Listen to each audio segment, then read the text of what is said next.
The next couple of videos that I'm going to make are called a map of the body. And the reason why I'm making these videos is because this is the most common problem I've seen in all the guitar players and bass guitarists that I have worked with over the last 20 years. So what does it mean to have a map of your body? Well, what it means is that you're aware of what's going on in your body when you're playing your guitar, practicing your guitar, bass guitar, and when you're teaching. So that what you are not doing is you're not doing something that is completely unconscious, just playing your instrument and not really being aware of what's going on in your body. Why is that important? Well, because this is the reason why many of you have come to see me, is of course because you've got pain and aches. And if you have been taught properly how to play your instrument and how to think about playing your instrument, and in particular how to use your body when you're playing your instrument, you probably wouldn't have got into many of the problems in the first place. So what do I do first? Well, first of all, I'm sitting on a chair, feet on the ground, 90 degrees, and I'm just going to do the simple breathing exercise that you may already know from my ergonomics website and from my YouTube site if you have watched that video. But this is the exercise anyway, I'm going to repeat it for you.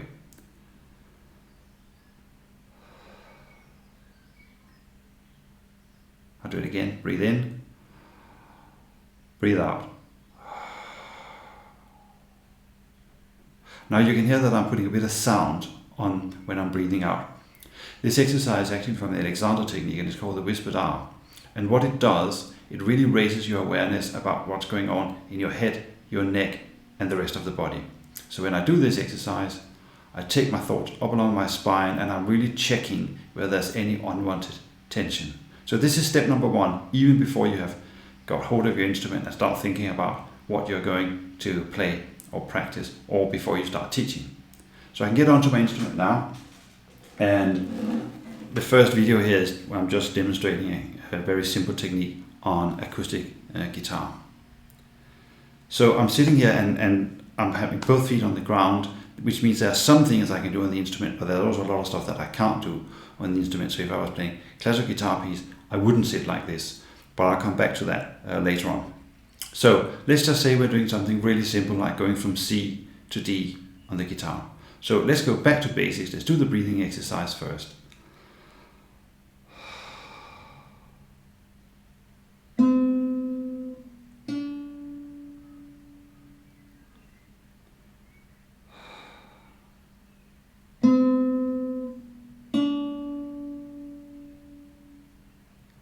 So what was going on there? Well, quite a lot of stuff actually. First of all, I did the breathing exercise and then I moved with my first finger and my third finger from C to D. Now what you notice, and you can just see that as I'm moving my hand here, that I have a relatively small hand. So my natural reach on the guitar when I'm sitting like this with my 4 fingers, 1, 2, 3, 4, is that finger 1 is in the 1st fret and finger 4 is in the 3rd fret. But to avoid doing stretches like that, I would have to move my hand up to the 3rd fret to play the note D. Have a look.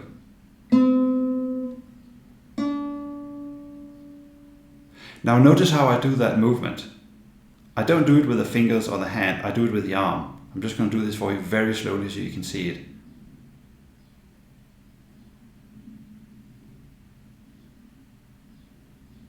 When I'm doing this movement, I'm releasing the thumb from a fretboard. In other words, there is no pressure at any time. And as you know, I really regard the thumb as a shadow that just follows the hand. It's different when I'm playing bar chords and when I'm bending strings, for example, on the electric guitar. And I'll deal with that a little bit later on in the next part. But as you can see right here, so we've got the first finger ready to play the C. The thumb is totally relaxed, it's not doing anything at all. And I then move up, release, move up, and come down with my 3rd finger. And the thumb is still relaxed, but it's released when I'm moving from one bit to the other. So what else could I be thinking about except for what's going on in my hand, wrist, and arm? I could of course think about the position of my head. And you notice that I'm dropping my eyes to see what I'm doing, but I'm not dropping my head and I'm not turning like this. That would be a very faulty way of using your body because you are causing tension and over rotation of your upper body, which is incorrect. So again, think very carefully about everything that you do and take it in bit by bit. Start with the breathing exercise. Notice what's going on. Think about the head, the neck, and the spine, the rest of your body. Think about your shoulders. Are they as relaxed as they can be? And then you come onto the fretboard with your left hand. You breathe out. And you got a perfect change there. So why is it that I breathe out? It's because when you're breathing out and you get to the end of that, you have the minimum, the least amount of tension in your body. And that's when you should start playing. So that's why this exercise is so important to do before you start playing. And you obviously breathe throughout your piece of music as well. Not necessarily according to the bars, if you're a guitarist, but you need to breathe constantly. You need to monitor that as you play through the piece. Now, there was of course also the right hand. For the moment, the right hand, as you can see, is resting here. When I sit in my classical guitar position, I use a completely different way of using my upper body, but for this purpose here, I'm resting, as you can see here. So how would I monitor my right hand?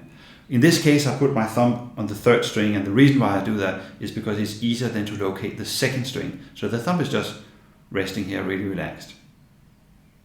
So we can breathe in and out. And what I then notice is I have contact with the second string.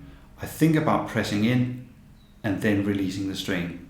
And my index finger, as you can see, comes back after the string attack.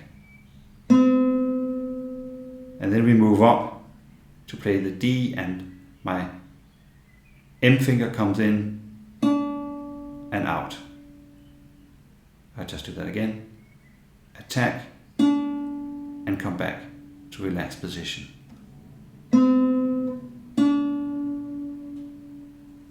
Now that was a lot of different ways of monitoring what was going on, and it's a very complex process, but it's absolutely key to get a really strong and powerful guitar technique and where you can play without pain. So you need to go back to basics if this is not working for you and start with a simple thing as this. You could also do it on simply playing open strings and just notice what's going on with your breathing. Take time to think up along the spine. Notice your lower back.